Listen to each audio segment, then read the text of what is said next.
Hey guys! Welcome back! A few days ago, Huawei surprised everyone by releasing the Mate 60 Pro. Bawat release ng Mate series has always been exciting. Kasi alam ko na dito nilalabas lahat ni Huawei yung lahat ng pinaka-advanced and innovative breakthroughs nila. So this time, ano nga ba yung mga features and upgrades ng Mate 60 Pro na dapat nyong abangan? If you want to know more, stick around kasi yan yung pag-uusapan natin.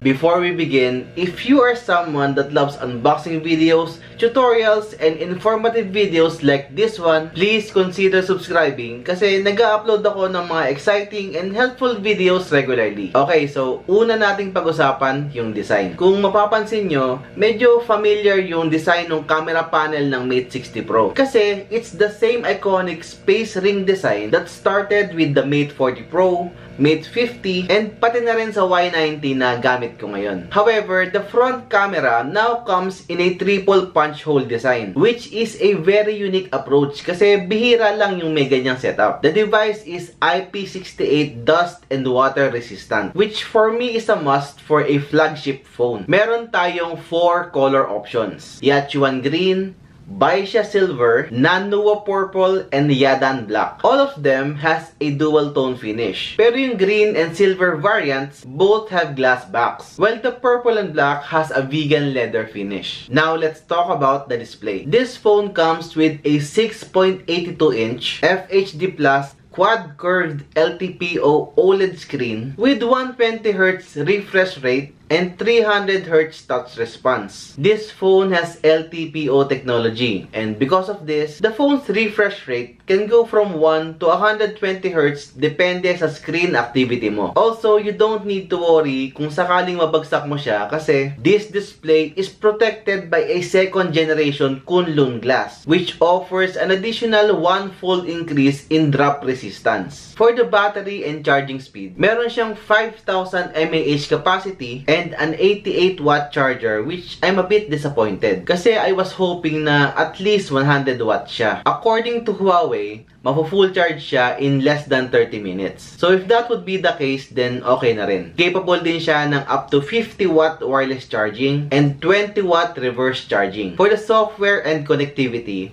this is where it gets exciting. Kasi this phone will finally have 5G connectivity, which has been missing from Huawei phones for quite some time. Bukod dyan, meron din siyang second-gen satellite messaging. Kaso nga lang, sa China lang magiging available yung feature na to since this will be a China-exclusive phone. Anyway, for the OS, this will be the first device that will launch with Harmony OS 4.0 out of the box, which allows you to do custom layouts. With this, you are also able to cluster notifications and make use of dynamic cards so that you may see more information about a notification without having to open it. Now let's move on to the memory, chipset, and performance. This phone comes with 12 gigs of RAM and 256 gigs of internal memory. Meron din siyang 512 gig and 1 terabyte variant kung sakaling hindi pa sapat sa'yo yun. For the chipset, we have the Kirin 9000S, which is the latest custom chip from Huawei. Hindi monumental yung difference sa performance from the Mate 50 Pro. Pero kagaya ng na-mention ko kanina, this will have 5G capability. Antutu results are showing 692K. Pero hindi pa kasi kasama yung GPU score niya since it's using Mali U910. And hindi pa supported na Antutu yung current information. Moving on to the camera. At the back, we have a triple camera setup with a 50MP main cam with ultra variable aperture, a 48MP telephoto camera with an OIS and an autofocus, and a 12MP ultra wide shooter. It also comes with a couple of Xmage exclusive features like 10-speed adjustable physical aperture, super night scene, and HDR vivid video. Sa harap naman, we have a triple punch hole design that houses a 3D deep sensing camera along with a 13MP front-facing shooter. This can also shoot 4K videos at 60 FPS. Finally, for the price and availability, this phone will cost 6999 CNY for the 12 256 gig variant. So, nasa around 55,500 pagka kinonvert mo siya sa pera natin. Kagaya ng na-mention ko kanina, this will be a China-only device. So, possible na hindi nyo itong makita sa mga local Huawei stores or sa mga Globe or Smart na phone plans. Let's keep our fingers crossed na i-launch siya dito. Kasi marami pa rin namang Huawei fans dito. So, sana maging available siya locally in the future. Anyway, if you already have an existing Huawei phone, I have a tutorial video on how you can install the Google Play Store on your Huawei device. Ilalagay ko na lang yung link sa description box as well as other articles and references if you want to read more about the device. So that's the end of the video and I hope you guys liked it. Thumbs is a plus, subs is a must. I'm the unboxing dito and I will see you next time.